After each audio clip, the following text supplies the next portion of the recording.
عليكم ورحمة الله وبركاته. أهلا وسهلا بكم. اللهم صل وسلم وبارك على سيدنا محمد وعلى آله وصحبه أجمعين. النهاردة بقى يوم مميز، يوم جميل جدا، بدايته جميلة. جوزي طلب مني إن احنا نعزم حماتي في يوم في رمضان، فأنا قررت النهاردة هعمل بقى إيه. طبعا العزومة متنفعش غير بالمحشي. قررت إن أنا أعمل محشي كرنب ومحشي ورق عنب ومحشي بتنجان وكوسة وفلفل. يعني أنا ما عملتش كتير لأن في الصيام ما بناكلش كتير، ويا دوبك احنا بس بنشرب العصير وناكل السلطه، فما بنتقلش. فانا مش هكتر قوي عشان الاكل ما يفيدش، لان احنا ما بنحبش الاكل بايت يعني. فهيبقى الوجبه النهارده على قد النهارده. وهعمل صينيه رقاق النهارده باللحمه المفرومه باذن الله، وهعمل جنبها فراخ. هسلق الفراخ وهقول لكم ازاي تتبيلتها، بتبلها ازاي قبل ما اسلقها. وتعالوا بقى بينا نبدا عشان ما تقلش عليكم، يعني ما اطولش عليكم الفيديو. تعالوا نبدا. اول حاجه انا هتبل الفراخ واسيبها عشان خاطر هي هتاخد وقت شويه. هتبل الفراخ واسيبها. اول حاجه انا خرطت بصلايه اهو، عليها فلفل وكمون وكركم وملح. طيب انا هدعك دي قوي، وبعد كده هحط عليها عصره ليمون، بس لما ادعكها قوي بالبهارات. بصوا كده، ثانيه واحده اجيب الليمونه بس.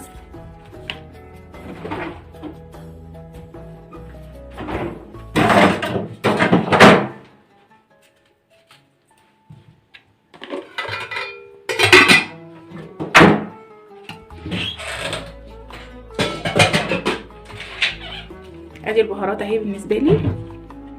هدعكها قوي مع البصلايه.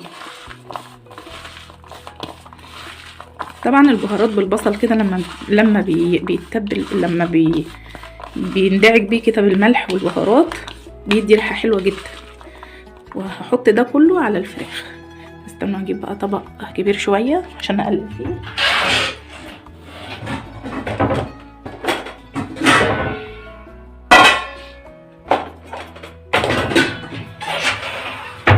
طبق اهو،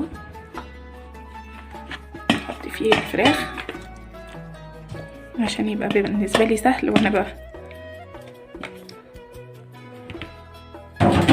بصوا بقى، هحط كل البهارات ديت على الفراخ،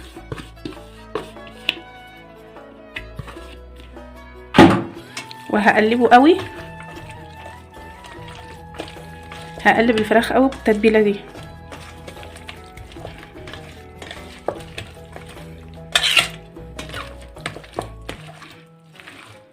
ريحتها بقت جميله جدا. دي بقى بصراحه جربوها وهتسلقوا الفراخ، عمركم ما هتسلقوا الفراخ تاني من غير التتبيله القمر دي. طبعا هجيب بقى نص ليمونه هعصره عليها،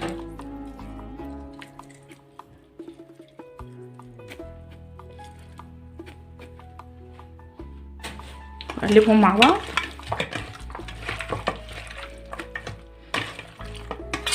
واركنهم 5 كده على ما الميه تقلب بتاع الشرب.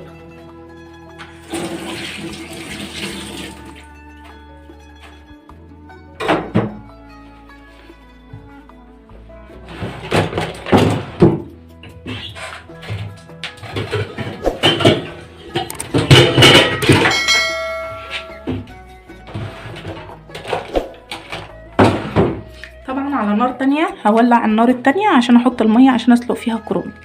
هنا بقى حطيت ميه للفراخ عشان تستوي، عشان تتسلق فيها، والحله التانية حطيتها عشان اسلق فيها الكرنب. طبعا هغطي عليهم علشان يقلبوا بسرعه، الميه تغلي بسرعه معايا. في نفس التوقيت ده هخرط البصلايه عشان خاطر اتبل، عشان اعصج اللحمه المفرومه للصينيه الرقاق.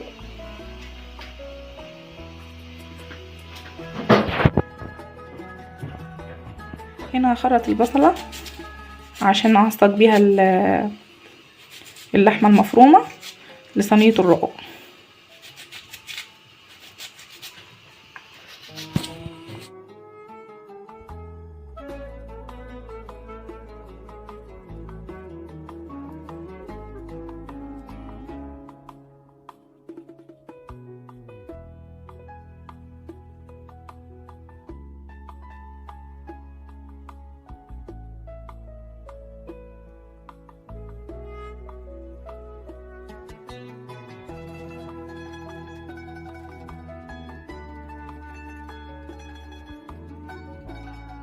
هنا بقى بعد ما خرطت البصلايه حطيت معلقه سمنه واحط حبه زيت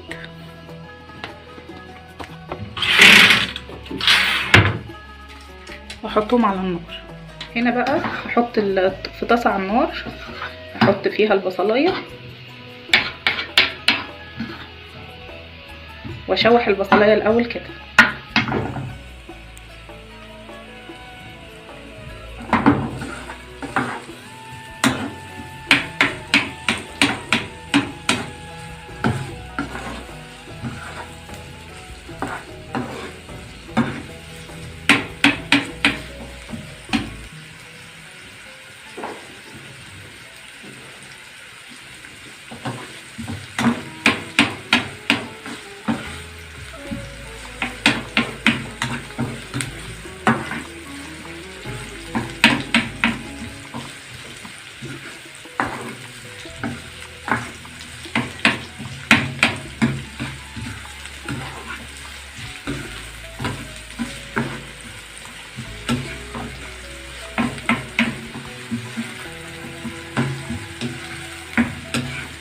طبعا انا بزود السمنه هنا في اللحمه المفرومه عشان تدي الرقاق، يعني يبقى دسم شويه، والرقاق دايما صينيه الرقاق بتبقى في الفرن بتبقى دسمه، فعشان كده بتبقى محتاجه ايه حته سمنه حلوه كده مش قليله يعني. وبرده هنحط سمنه على وش الصينيه، بس ايه انا بحب القلب بتاع الرقاق يبقى طري، مش بنحبه يبقى ناشف وكده، بيبقى من بره مقرمش وحلو ومن جوه طري وجميل. وان شاء الله باذن الله تشوفوها معايا للاخر وتعجبكم.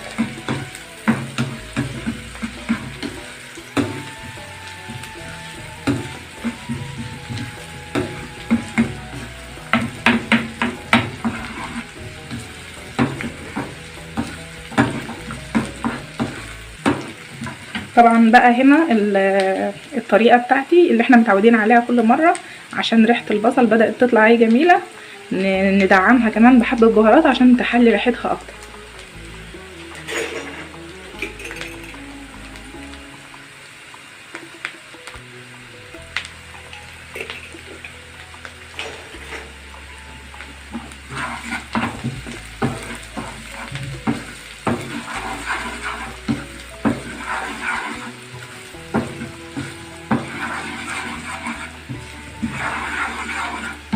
كده ما اقولكوش البصله طلعت لها ريحه جميله جدا.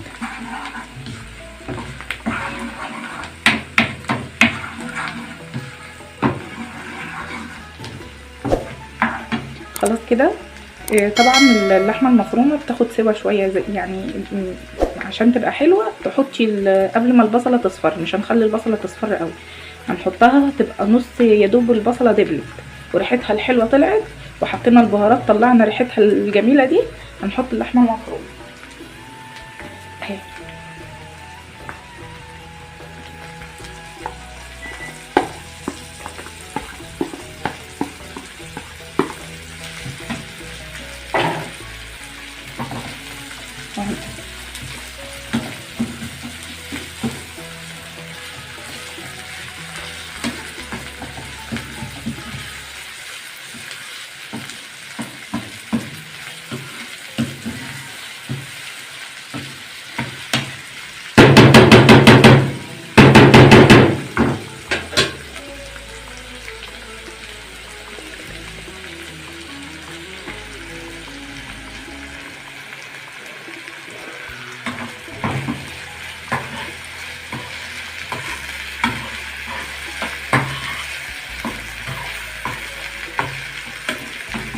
طبعا اللحوم انا ما بحبش احط بهارات كتير، لاني هتحطي بهارات كتير على اللحوم هتضيعي ريحتها وطعمها، فالافضل ان احنا ايه نحط قليل عشان ريحه اللحمه تبقى حلوه، بهارات قليله جدا. طبعا انا مش هقدر استغنى عن الكركم، هحطه برده، بحب احط الكركم مع كل التوابل بتاعته.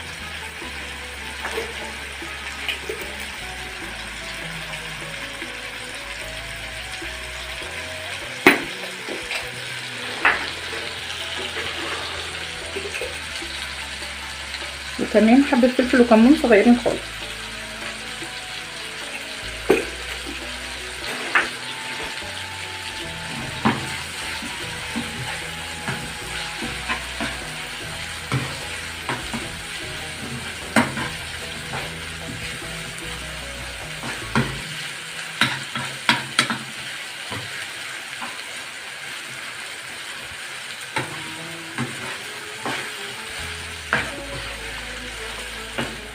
هنا الكركم خلى ريحته ودى حته اللحمه في حته تانية خالص.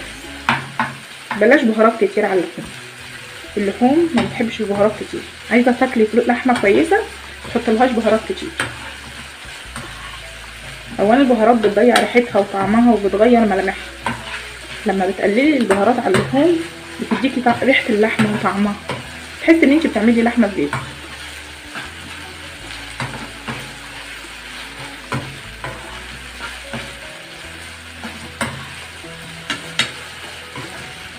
طبعا كده هي بتقلب قوي. هوطي عليها بقى عشان اللحمه ما تفقدش العصاره بتاعتها ومش هحط ملح برضو دلوقتي لان الملح هيخليها تنزل ميتها وتبقى ناشفه. هخلي الملح في اخر حاجه خالص لما تقرب تستوي. كده هوطي عليها واسيبها تتشوح شويه لغايه ما يبان تحت عندي تبقى الميه دي كلها تبقى سمنه وزيت. هي عموما ما نزلتش ميه كتير لان انا ما حطيتش ملح، عشان كده مش هتنزل ميه. هتنزل ميه لو انت حطيتي ملح في الاول.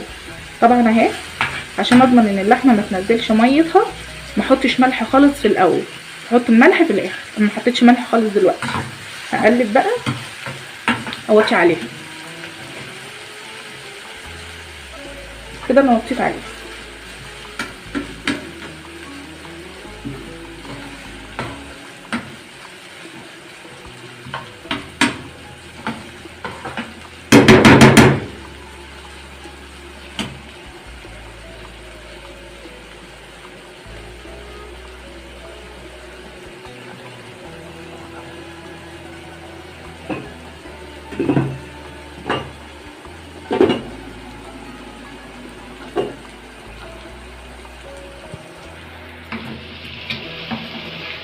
كده بقى الميه بتاعت الفراخ قربت تقلب. انا مش هخليها تقلب قوي يعني. انا اول ما تبدا ان هي لسه هتغلي اهي هسقط الفراخ اللي انا متبلاها اهي.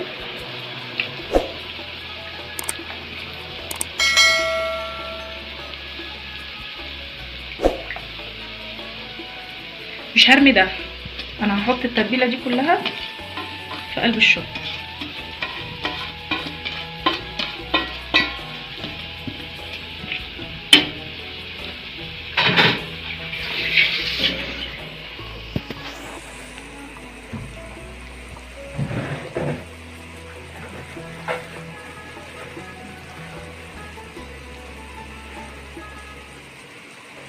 حط كمان ورقه اللوري.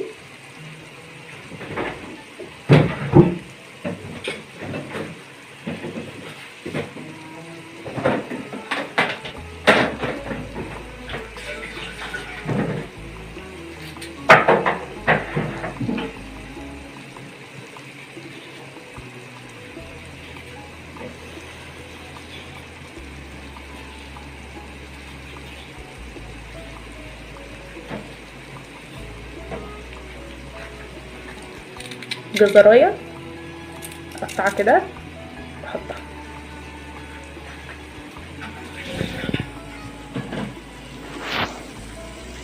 طبعا انا مش هحط طماطم. في ناس بتحط طماطم، لو انت حابه تحطي طماطم حطي، بس انا ما بحبش احط عليها طماطم لان الطماطم بتغير طعم الشوربه بعد كده لما تيجي تعملي منها اكل، وكمان بتخلي الشوربه تحمض على طول، فبلاش. انما كده تمام قوي. طبعا اهو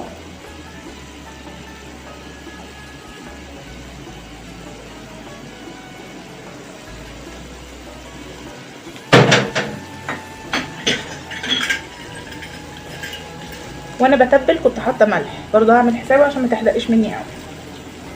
احط ملح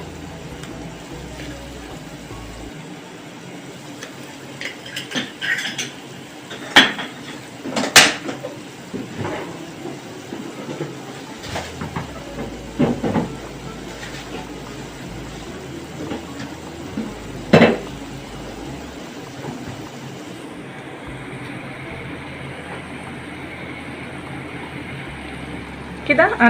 انا مش هغطي الحله دلوقتي خالص الا لما تقلب وبتبدا منسوب الميه اللي في الحله ينقص عشان ما تفرش وتبهدل الدنيا. هسيبها تقلب كده، واول ما تقلب ومنسوب الميه يبدا يقل هقوم موطيه خالص على النار على الفراخ.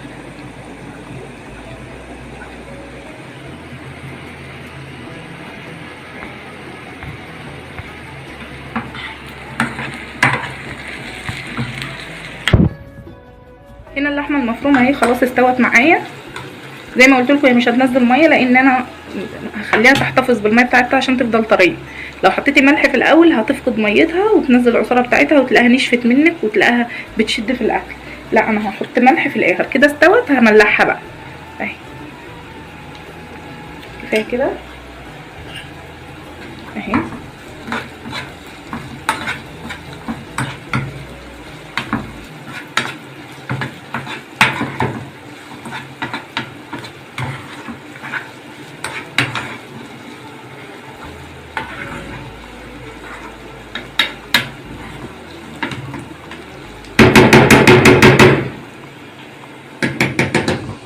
كده خلاص هطفي عليها وهغطيها عشان ما اسيبهاش وشها ينشف وتنشف مني من الهواء. هغطيها. هنا ميه الكرنب قلبت اهيت. هحط لها ملح كده. لما الميه غلت انا حطيت الكرنبايه. طبعا هقلبها على طول لان الكرنبايه مش هتستحمل معايا سوا لانها صغيره.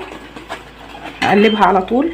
انا ما بحبش اسوي الكرنب قوي لاني بحطه على بعضه ويكمل سوايه. سخونيه البخار بتكمل سوايه. كمان عايزه تضمني تجيبي كرنبايه حلوه هاتي الكرنبايه المهويه دي. ورقها بيبقى مفرود وناعم وحلو وبيبقى حلو جدا. خلاص هي اهي. هطفي عليها وهبدا ان انا اطلع بقى.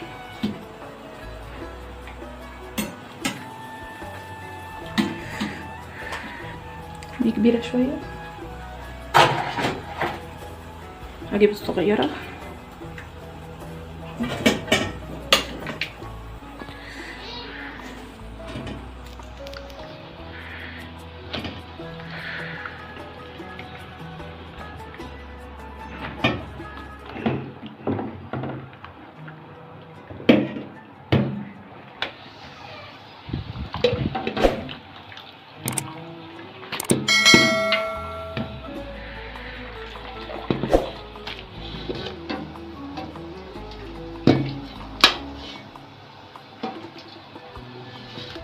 كده خلاص سلقت الكرنبايه اهي.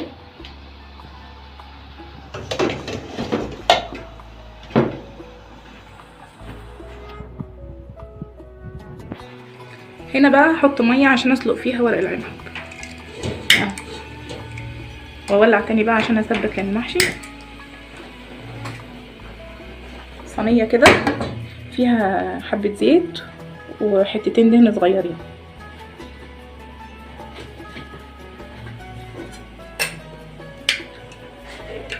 ومعلقه سمنه. معلقه حلوه كده عشان المحشي بيحب السمنه.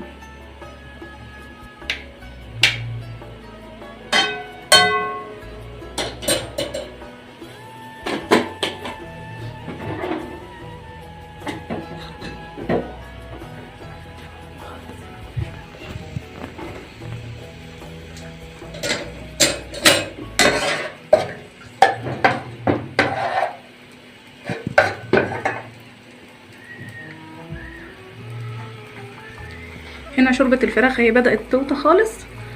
قمت موطيه عليها لما منسوب الميه قل وطيت عليها وقمت مغطيه نص تغطيه كده عشان ما تفرش برضو.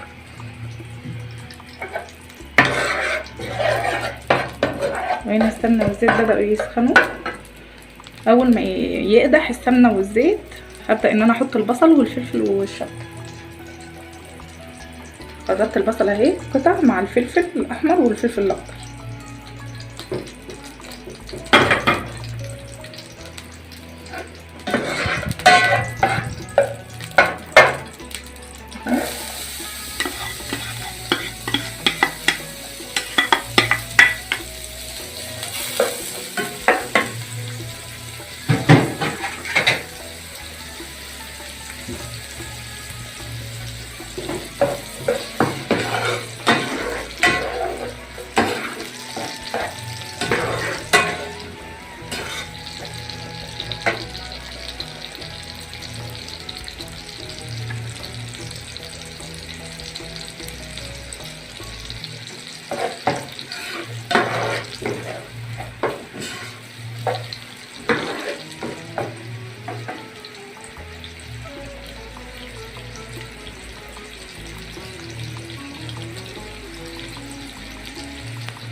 كده البصلايه بدات تصفر اهيت. هحط عليها حبه ادعمها بحبه بهارات، مش هحط البهارات كلها، انا هحط حبه صغيره واقلبها. طبعا المحشي ده انا بحبه زي جدتي، كانت زمان بتصفر البصلايه او تخليها حمراء، اللي هو المحشي المسبك التقيل الجميل ده. فانا ما بحبش البصله اللي بتبقى نيه ابدا، لازم تستوي. كده البصلايه احمرت اهي. هنزل عليها بالطماطم.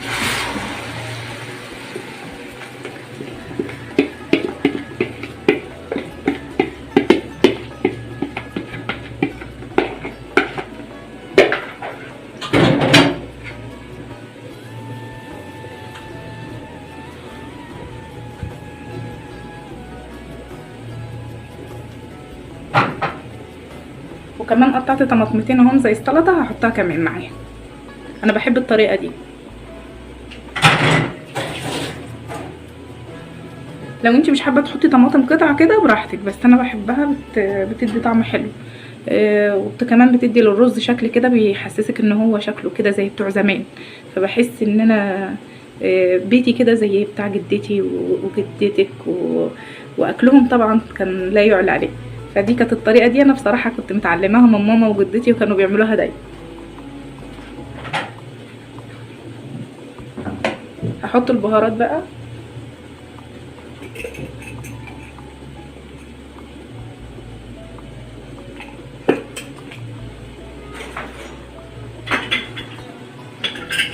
واحط الملح. طبعا انا مش هحط شطه حمراء، لاني القرن الشطه الاخضر والاحمر دول حراقين شويه صغيره، بس لان في حماتي هتاكل معانا وست كبيره ما ينفعش ان انا احط شطه كتير. انا اكتفيت بالقرن الاخضر والقرن الاحمر اللي هو الاخضر، فمش هحط شطه حمراء. كده هحط ملح.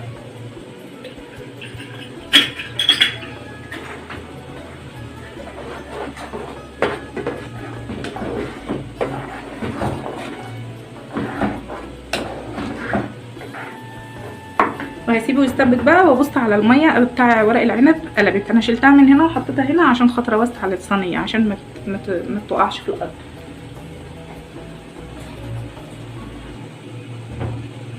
هنا الميه قلبت اهي. هحط ورق العنب.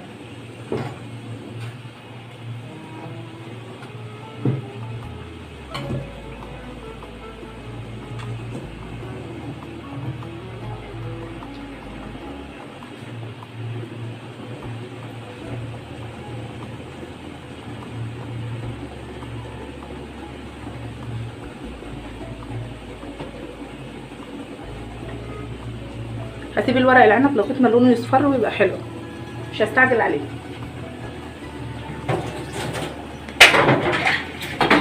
كده الورق العنب استوى معايا اهو. هو ممكن يكون مش باين في الكاميرا ان هو استوى، بس هو استوى معايا وبقى لونه اصفر، بس الكاميرا هي اللي مخليه لونه اخضر، بس هو فعلا استوى خلاص ولونه اصفر معايا. عشان كده مش هسيبه اكتر من كده. اطفي عليه وهصفيه واسيبه في طبق. كده ورق العنب اهوت انا صفيته. في ناس بقى بتغسله ميه ساعه بعد ما بتسلقه، ده غلط جدا، بيخليه يشد ويبقى ناشف ووحش وما بيستويش بسرعه. انما طول ما انت بتصفيه وتسيبيه سخن لسه بالبخار بتاعه اهو كده، هيبقى طري معاكي ويدوب ويقطم معاكي في الاكل وما يشدش معاكي، وهيبقى طعمه حلو باذن الله اهو. انا بقى هغطيه عشان لونه ما يغمقش، لان لو فضل مكشوف كده لونه بيغمق. ادي الطبق اغطي كده. بقى الفراخ استوت اهي معايا، هطلعها.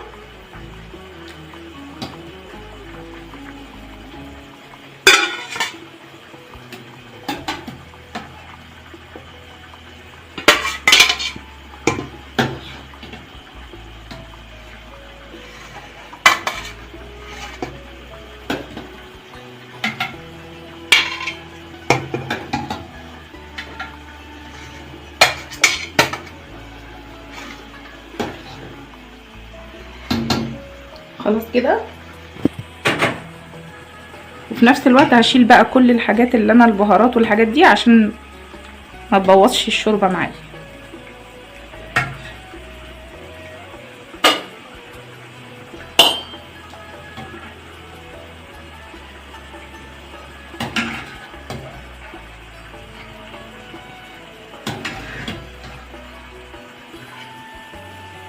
شفتوا كده الشوربه رايقه ازاي؟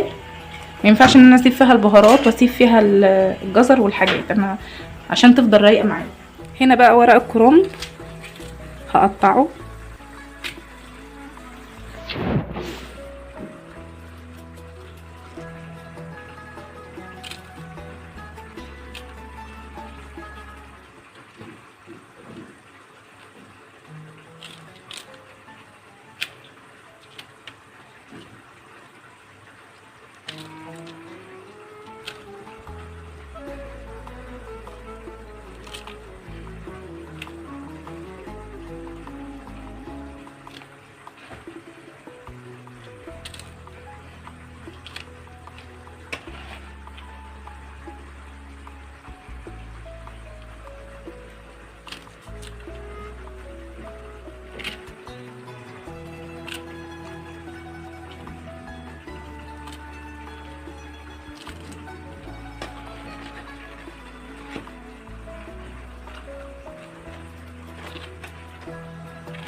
ورق الكرنب اهوت، انا جايباها كرنبايه صغيره يا جماعه. الورق الكرنب الصغير دايما بيبقى حلو قوي وطعمه مسكر عن الكبير كمان. عايزه تضمني اي حاجه حلوه جيبيها صغير في اي حاجه، كرنب، سمك، فراخ، وقيمتها بتبقى اعلى في النبات وفي الحيوان.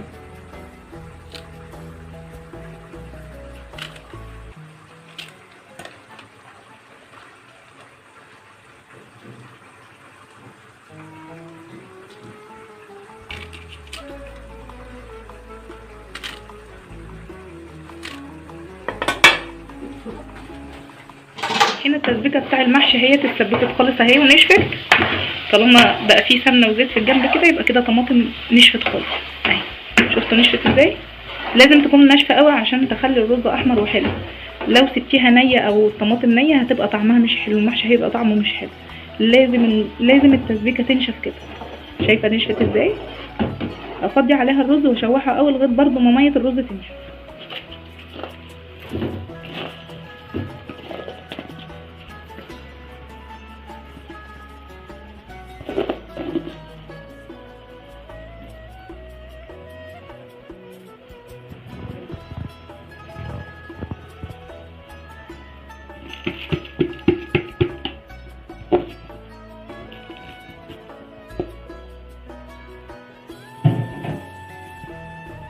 وهقلب بقى، افضل اشوح فيه لغايه ما ميته تنشف.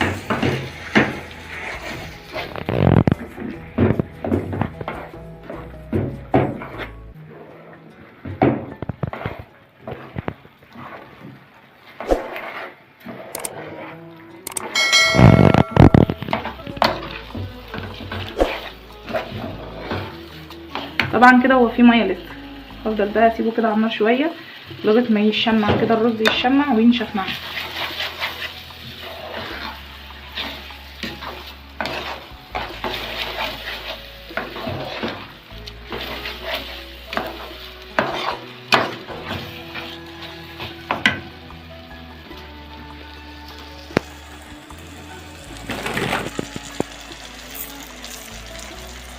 احط كمان حبه رز عشان يشربوا الميه بتاعت الرز اللي فات، هحطهم ناشفين لانه كان فيه ميه.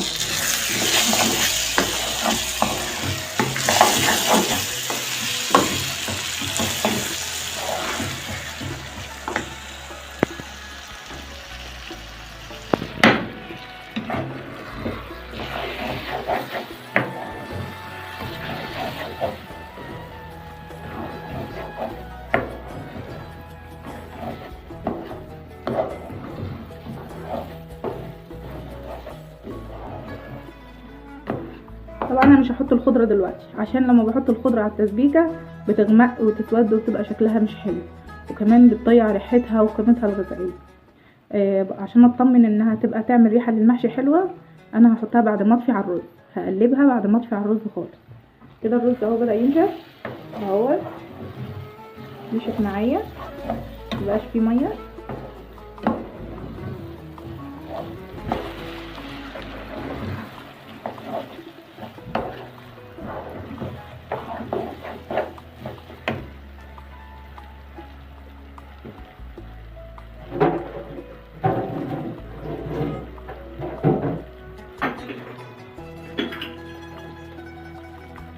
هظبط الملح بتاعه الاول، وكان محتاج حبه ملح. هقلبه.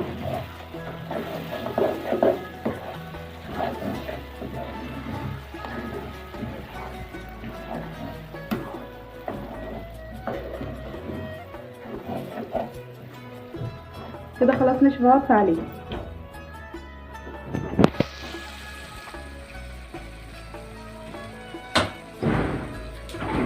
بعد ما خلاص طفيت عليه اهو، هنزل بالخضار.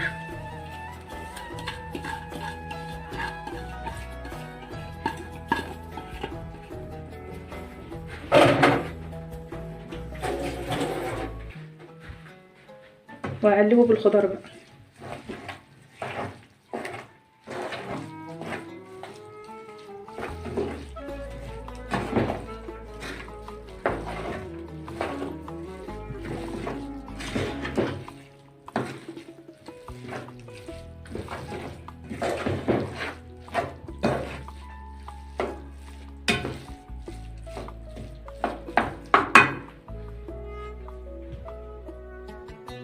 وكده برضو انا قطعت ورق الكرنب اهو، يا دوب هقور البتنجان بقى والفلفل واحشي على طول. حبه شوربه خضار جنبهم عشان خاطر حماتي برضو هي بتحبها. هعملها كده. قطعت بصلايه عليها معلقه سمنه وهشوحها.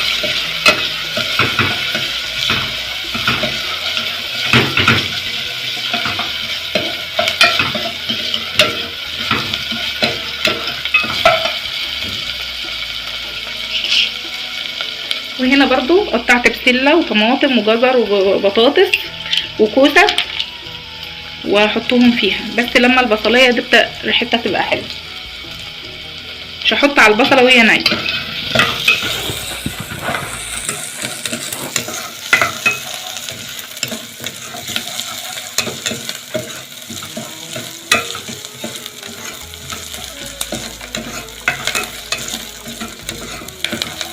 هنا البصلايه بدات ريحتها تطلع، هحط لها حبه بهارات زي ما احنا متعودين.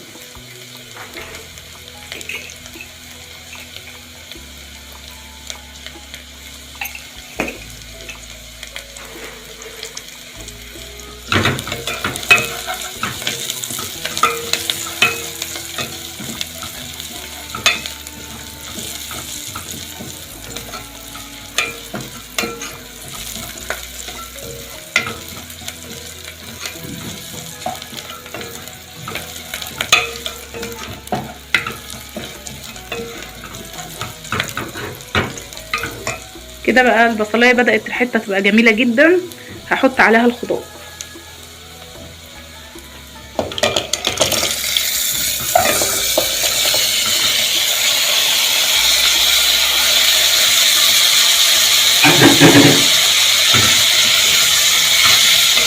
نشوحها شويه بيها لحد ما ميه الخضار تنشف. مش هحط ملح عشان ما ينزلش ميه الخضار برضه، مش هحط ملح الا في الاخر اول ما احط الشوربه.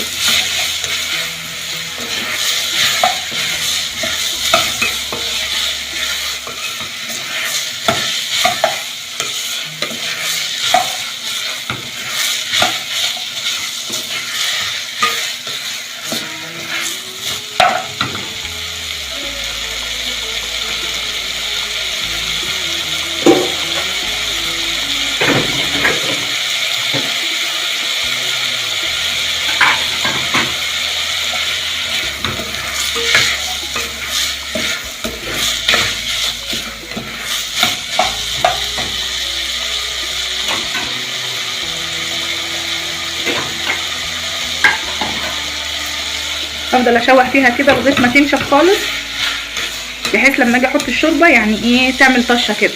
كده بعرف ان الخضار نشف خالص.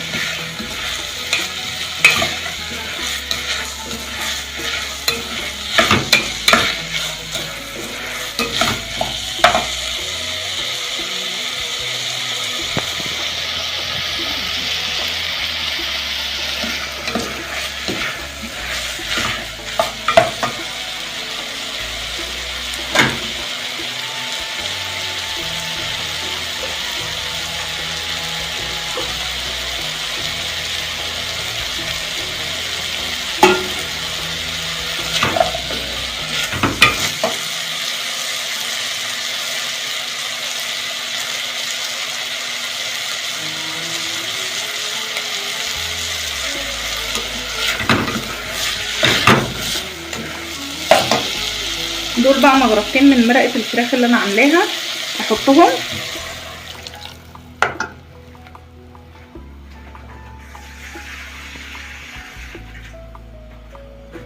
وهزود الباقي ميه عشان هي فيها سمنه، عشان متبقاش تقيله ودسمه قوي. حطيت مغرفتين شوربه والباقي ميه.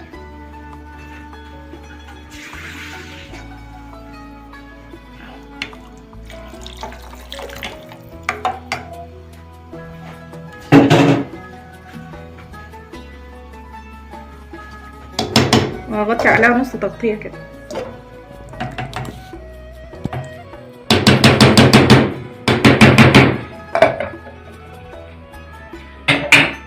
الرقاق بقى هبل الرقاق، وهنا صينيه دهناها زيت.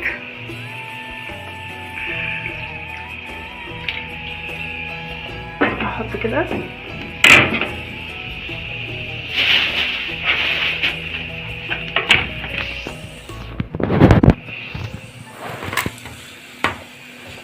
هشوف شوربة الخضار كده لسه.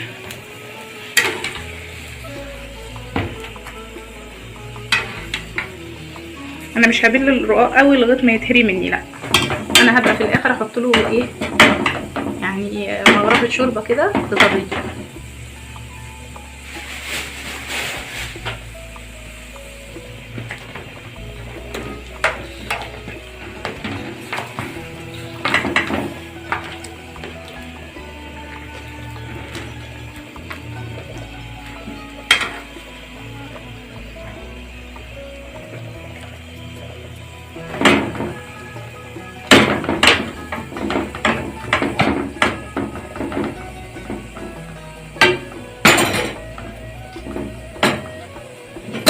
معلقتين شوربه كده.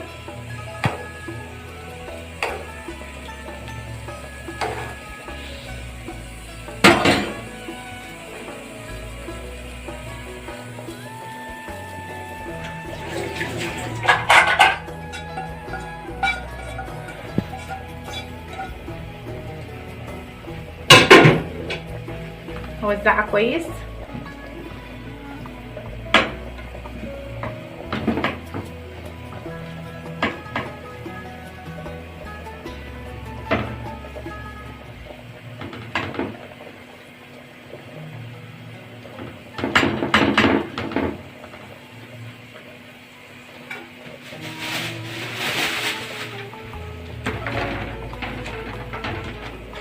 وهحط الرواية التانية عليها.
كده بقى خلاص.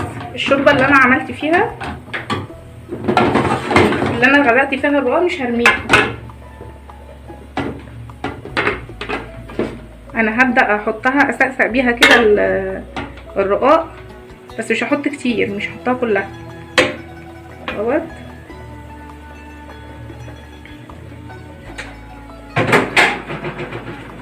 وابدا اضغط على الاطراف كده عشان اقفل على اللحمه المفرومه.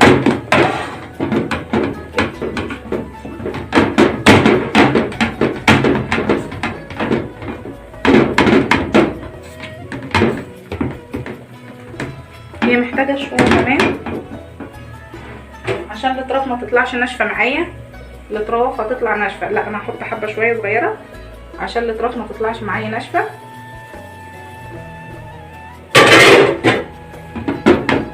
واضغط عليها كويس.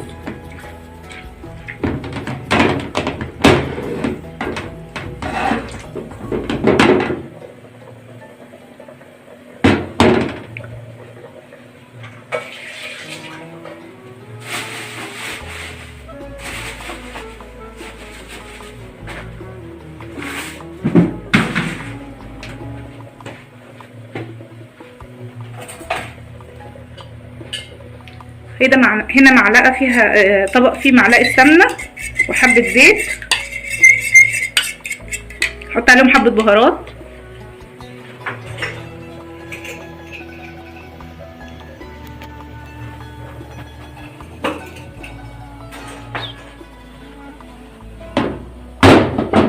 حطيت عليهم حبه بهارات اهم،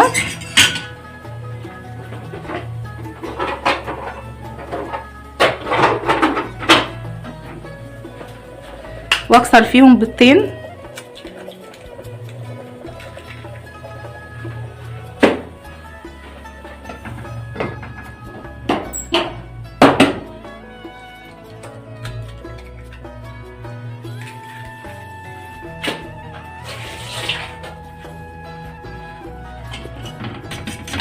وهضربها قوي.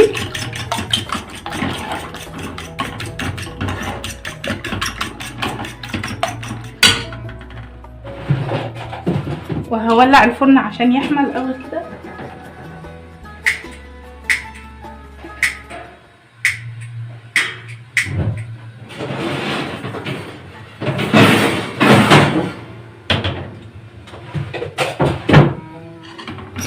كده قلبت البيض مع السمنه مع الزيت مع البهارات، وحطيتها كده عليها.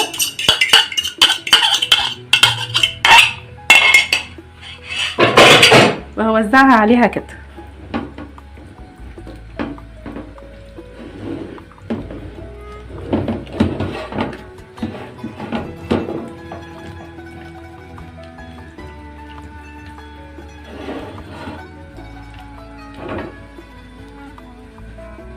كده تمام.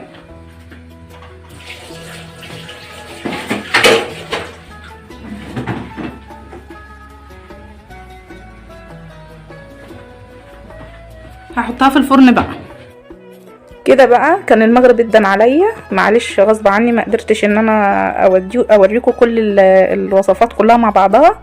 كده انا عملت قطعت الرقاق في طبق لوحده في اطباق، وعملت ادي محشي كرنب ومحشي ورق عنب وبتنجان وفلفل مع بعض وكوسه.